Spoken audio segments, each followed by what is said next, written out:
需要出差的朋友们，我们的下一站长沙见一位在中国经商的马来西亚企业家。我们是在油画行业，我们这个行业很认人。我自己本身有很多的客户，他是一直跟着我的。说话真诚又豪爽。最大的挑战是什么？是人。中国客户他比较含蓄，但是含蓄并不是解决问题的方法。这些老板他就觉得你陪他喝一杯酒，好过你跟他讲一大堆。我从那个媳妇群我才发觉，原来有很多马来西亚人在这里扎根了。你了解你就过来干嘛呢？中国的生活费一点都不低哦。你过来打算就是他养你吗？今天还会和我们分享什么有趣的事呢？我是合肥人，我以为你是马来西亚人。我们选一些不辣的好吗？啊，也可以辣一点了，还有一个人可以吃。我其实也不能吃辣。你安徽应该可以啊。我是比较不能吃辣的安徽人。哦，因为我们有客户是安徽过来的合肥，哇，他好喜欢来这里，他就说一定要吃到满头大汗。我来中国的时候应该是12年前，我有10年的时间在上海。我们是在油画行业，油画行业就是 petrochemical， 就跟石油差不多。石油是一个很大的板块，我们油画是绿化行业的另外一个板块。我们做所有产品的原料，包括你现在用的护肤品、你化妆品接触到的，包括牙膏等等，里面原料是我们用的，我们卖的原料。我是做原料的。所以我们那时候我第一个公司是吉隆坡的上市公司，它是一个非常大的集团。派我到中国来的时候是外派的方式过来，负责中国这边的工厂的产品，还有所有进口到中国的产品。我们这个行业很认人，它就是说就你在这个行业里面，你要累积很多年的经验，你要懂他们配方，你要跟顾客很多的联系，然后他要信任你，他才会跟你买货。因为我们的货值很高，我们可能一条船过来就1-2千吨的船。然后都是国外过来，因为我们做国外的产品，我们没有做国内的国产，所以他们都要跟你付美金，然后去等船，所以这个信任度要很大，然后他们才会跟你采购。可是我太累了，我本来想说我去旅行一下，然后我老公说不行，他就有点心理不平衡，然后我就忙得要死，你也不来帮忙，然后我老公说那这样子吧，我们开一个部门给你，你成立你自己团队。你还是做回你的老本行。我自己本身有很多的客户，他是一直跟着我的，然后就是老客户找到我，让我还继续帮他们做这个事情。我们信任你，你还是帮我们做，那我就在家里面就做呗，反正也没什么好干的，反正我也有空。目前你非常满意现在的状态？现在我是太忙了，我发觉我出来比以前更忙，就是因为我这个团队我要从零开始建立，然后我要亲自带他们，你就会很自然的觉得不能就是说什么都依靠你下面的人帮你去做，他们反而会依靠你去做决定，所以就变成我更加的忙。哎呦，我以前打工我还能够请假，现在真的请什么假？请假我电话也没闲过，就变成说你是拿着你的电话去放假。我回个信息啊。哦，可以。我觉得创业它就跟打工完全不一样的。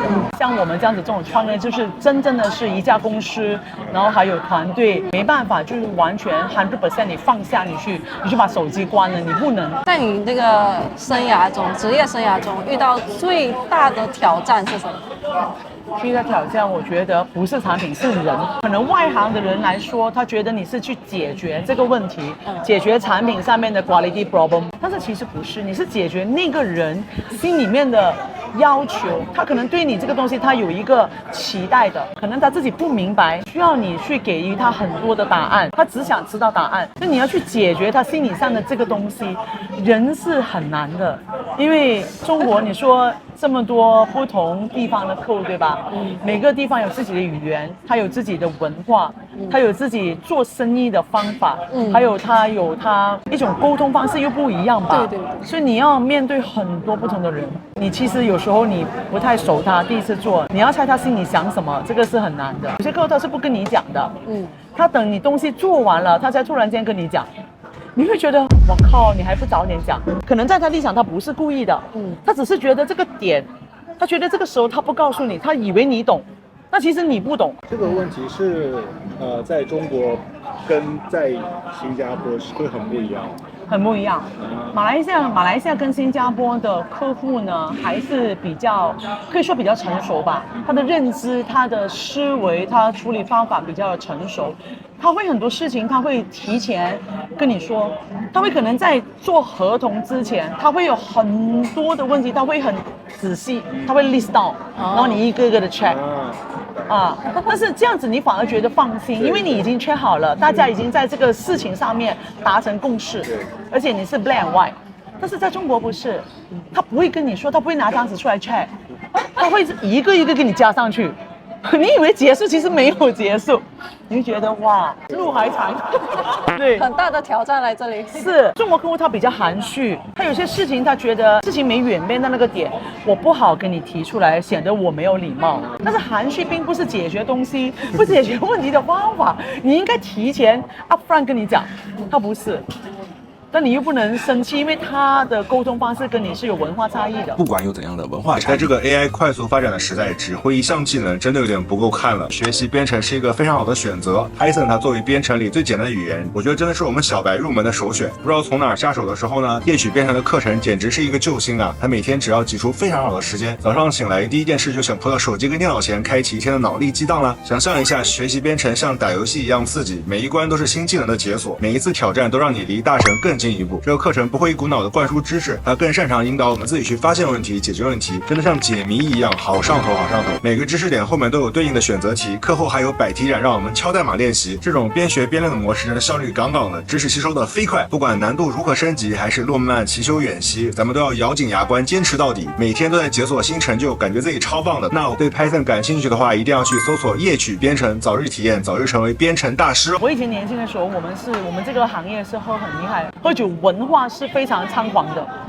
就是无论你男女没有分性别，只要你要谈单子，就可以去到一个地步，就是你喝多少杯，我给你多少吨。尤其是你往北方走，像你去华北，你不喝酒，人家会觉得你可能不给面子，你可能不是很认同这个客户。就是他很热情招待你，然后他还给你选择酒，你就一点都不喝，你说你要喝茶，他就会觉得你是不给我面子，他心里会这样子想。所以我们没办法的，我们在外面就是做这一行，而且化工行业说白了，这些老板，尤其是60后、50后、70后，他们都是辛苦过来的，他们可能就是用自己的身家来起家的，他也喝呀，他就觉得你陪他喝一杯酒，好过你跟他讲一大堆。就酒喝好了，你合同就能签了，什么都不用谈吗？很少谈，就到喝高兴了。就你陪他喝一场酒，他没有其他不好意图，就是觉得喝酒是朋友，就是能够坐下来喝酒就是朋友，他是这样子这种想法。这样听好像还蛮好的。报你问就可以。但我有借口，我是过敏。像我们这样，我也可以讲过敏，但是你不能老是讲过敏吧？你也不能老是说我吃了药不好，就明知道要来你还吃了药，人家就会这样子想你。你这个借口有点太明显了。当然他们也是很有风度，他不会要求你说女生跟他们喝一样多，但是你就随意喝，就可能他们一下子干，但是你可以不干，但你不能说一杯从头到尾吧，这样子人家一看这不是很明显吗？但是如果你是能够带男生销售去是最好的，就带一个人帮你，他喝就是2个人打配合。遇到的客户这些年都很好，他们都很有人情味。当然我们也是有意见不合，我们有吵架，我们甚至有翻脸的时候，但是中国客户讲到底他还是人情味很重的。在这个事情上面你愿意就是帮助他，愿意妥协，就是大家各让一步，还是能谈的，尽量不翻脸。而且中国的这种老百姓家的企业，他是很有情怀的。他上市了，他不是想把他的 baby 卖出去，那这是他的 baby， 你知道吗？他不是要卖给你，他只是想希望说他上市，你来帮他融资。那这个认知就跟国外不一样啊，对不对？国外搞 IPO 哪里管你，对不对？人家就是套现离场的。但你国内是有情怀的哦，他可能家族要占大股，在投资上觉得你为什么要占大股？这个是我投的钱，然后你这边你怎么去平衡这个东西？会不会是跟你们教育有关？这个文化可能就文化有点不太一样。不一样。这个不陌生，辣椒炒肉经常吃。对，它这个辣椒炒肉，你看，它这里呢就真的是很长沙的，就是说它是用这种小碗，它不是大碟子，很多个碗，然后你可以吃很多种。哇，这真的酸酸辣辣，好下饭啊！这个，对，这个好辣哦，我跟你讲，这么多菜里面它是辣的。小米辣我可以，你还是马来西亚人，我们吃小米辣。对，他们不习惯小米辣的辣。是干辣。说实话，我觉得最好吃是这个，因为这个排。你比我印象中还不能吃辣，你吃这个吗？你这个是吗？你真的是，你到底会不会争气一点？长沙有一道菜叫做那个猪油渣炒辣椒，哦呦，那个真的是猪油渣太香了。哦呦，而且它猪油渣又是脆脆薄薄的炒辣椒，你想一下，我整碗整碟我都能把它吃完的那个，直接就是中了我们的口味。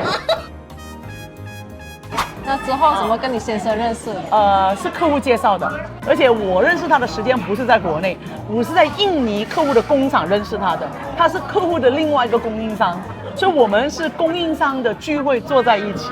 客户牵线的，我看他长得像印尼人，因为他也长得很黑，因为他家族里面有新疆血统，新疆大汉那种感觉，然后他又很高，然后我就想跟他讲印尼话，他以为我是那种就是韩国人什么的，不跟我讲普通话，然后我客户就看着我们说他是马来西亚华人，他是中国人，他重新介绍一下，你们两个可以用普通话交流。我们刚刚开始的时候，就是他的朋友所有亲戚都不知道我是外籍人士。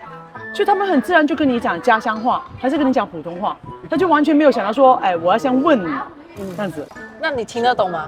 家乡开始听不懂他们讲什么，但这些年我都听得懂。现在肯定。现在可能就懂了，因为一天我丈夫会跟孩子讲嘛，他想让他们就是家乡话不要忘了啊，就跟他们讲，所以我听得懂，但是我讲不出来他们那个口音，他的口音很难。那你还挺喜欢长沙的。我老公因为他是湖南人嘛，那时候他就要常常回来，就是他从上海跟长沙两边跑，我也跟着回来度假，所以那时候我对长沙的感觉很好，我就是一个游客的感觉，在这里吃啊喝啊很好。然后我老公就说，不如我们安回来长沙吧，我们可以在长沙安家，而且长沙人他比较怎么说呢，他们比较有人情味，就是如果你去饭店吃饭，那老板就问你吃饱了吗？要不要加菜什么？老板不认识你也是会这样啊，也会跟你聊天。他对外地人的接纳程度是很高的，他很包容。无论你是哪个国家，你到这里来，只要就是你也很友善，就是跟他们聊起来，他们很容易接纳你，他们没有这么大的排他。很自信啊，这边人很自信，很自信，而且他很有自己的节奏，他就不管你。对，人家不说嘛，湖南人就是骨子里面比较狼性嘛，他就比较像人家说匪性，他比较土匪。但是这个是源于他们可能就是因为以前毛泽东是湖南的，毛爷爷的故乡在这儿，所以可能他们很多人以前不是搞革命吗？都是从湖南出去的，他们为国家的独立立了很大的功劳，所以湖南人本身很自信，所以他们就可能这一方面造就他们文化都不一样。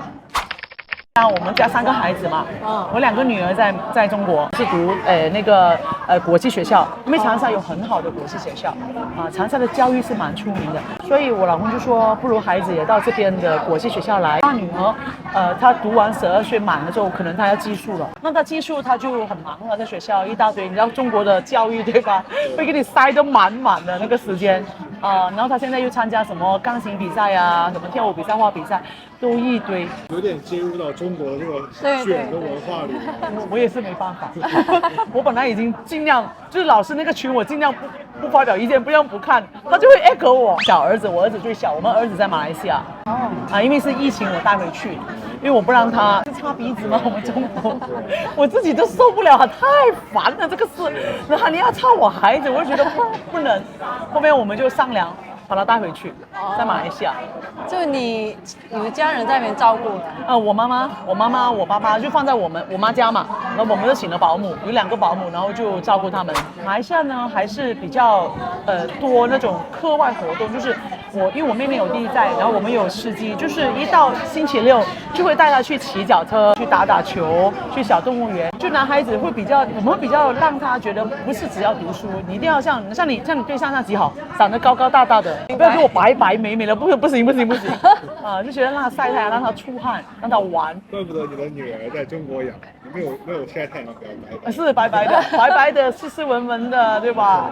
小可爱，很漂亮。然后孩子就要往那个方向，就是完全不同方向养。等一下啊，我先回他。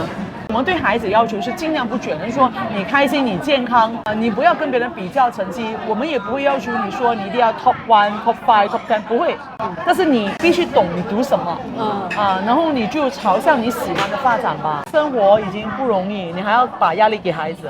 而且我们两个说真，我们也自己也忙。所以忙起来，我们也没办法说，哎，你给我看功课，我从来没有看过我孩子的功课。然后加上现在我们儿子开始的幼儿园也是上国际幼儿园，就现在他爸说他华语太烂，因为国际人都是讲英文。我们儿子很好笑，跟我说，妈咪这个华语太难，我不要学。他是拒绝不要学的，你知道吗？那怎么办？很好笑的。我老公不肯呀，肯定不肯呀！你不会华语，不可以。最后一年的幼儿园就给他改去华夏的幼儿园，哇，他好痛苦，他天天在那边发脾气，只能就是慢慢带他，给他习惯。其实我觉得马来西亚在中国还挺尴尬的。你说东南亚吧，不会想到马来西亚的，新加坡或者是泰国啊，他们讲泰国、印尼、越南都是东南亚，可是很奇怪，就很少人会知道。对。其实你们没有做这个之前，我那时候来不参加那个媳妇群嘛，我觉得很可惜的。我从那个媳妇群，我才发觉原来有很多马来西亚人在这里扎根的，只是没有人知道。他不是工作来的，他是因为家庭来的，婚姻来的。对，因为他们可能嫁的地方可能也不是大城市，有些嫁的比较远啊什么的，对吧？他也没有特别强调他自己的身份。就我讲一下我的看法，在那个媳妇群，我觉得还蛮可惜的。他们在马来西亚，他们是可能高中然后上 college 学出来，他们都有一技之长嘛。就是嫁来这里之后，就完全没有工作，后面怀了小孩，在家里面带小孩嘛。他们有时候自己讲就会觉得这些年都浪费了。有些老公在外面做生意也不是常常回来，所以家庭不是这么的和睦。当然这个什么地方都会发生啊。他们觉得在这边很孤独，然后没有自己的同事。都是一天到晚都是家长家短的，这些年都没有收入了，然后跟公公婆婆住在一起，他们很羡慕我们这些是因为事业来的。然后我那时候就很直接问了一句话，我说你们来这里结了婚之后，没有想过让你们丈夫给你们去介绍一些工作吗？你做 clerk 也可以啊，做个 cashier 嘛，可以先申请一个工作准证，还是那时候可能没有像这么严。10年前中国的工作准证对，没有这么严你做几个小时也行啊。我说你们没有想过吗？你们就一直待在家里吗？我说这个事情是要你们主动的。对，我就问了这个问题，然后他们觉得我好像问到他们的心，然后都很沉默。我觉得我是不是问错问题，在那个群里面，我这个人比较直，因为我觉得我年纪比他们大，我就要讲一些，因为我一直是比较独立的。我们家里面的教育就是我爸妈，我们是很独立。我19岁高中毕业，我也是读华校的，然后就去新加坡考 A Level， 考了那个，然后就考那个 TOEFL， 考完之后呢，我就直接是保送进澳大利亚大学的，成绩很好进去的。那我是一个人过去，我19岁我20岁就已经到澳大利亚了，我在那边待了8年，完成我的硕士回来。对我来说，我的宿命不是结婚，是工作，是做生意赚钱。我觉得这个不如你靠别人，不如靠自己，对不对？对。所以我就不明白，可能他们是爱情至上。恋爱脑，还没了解一下这边的工作环境啊、文化环境啊、这里的生活费用啊等等，你没了解你就过来干嘛呢？你过来打算就是他养你吗？是中国男生其实是很有担当的哈，我遇到的很多都很好，那人家也有他的困难，对不对？你有跟他谈过吗？你就过来。中国的生活费一点都不低哦，这种环境之下，如果你说你没有工作，如果你没有房子，你怎么办？再讲难听点，人会变心的，万一哪天他找到漂亮妹妹了。是啊，他是很好，你找对了。他能讲出这句话，没有你讲出这句话，表示说你是有时候他有想法，不是想法，就是他能理解，无论是男女都好，感情没有一辈子，你不能一辈子 chop 了就是 chop 了什么东西？这个是纸啊，可以 take off right。没有的，没有这个说法，男女都要靠自己。可能这个节目播出去之后，可能让他们更多的年轻人，就是不要为了爱情，你就往前冲。跨国恋是有很现实的问题摆在你眼前。对，就除了你老公、你老婆给你钱之外，给你零花钱，你能不能生存？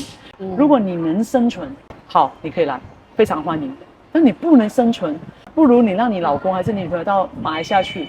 先在那边处一段时间，因为马来西亚现在做生意的门槛比中国低啊，所以其实你要换过来想，你不一定要来中国，所以要权衡2个人，看他们适合在哪里。是的。非常感谢 Esther， 大家喜欢这支视频跟内容的话，不要忘记给我们点赞、订阅、关注、分享哦，拜拜，拜拜。我再吃点米饭。你喜欢长沙臭豆腐吗？喜欢呀，不错啊，不错呀，我又脆又软，然后又辣椒，真的好吃，太上头了，必须要吃了。它为什么这么黑呢？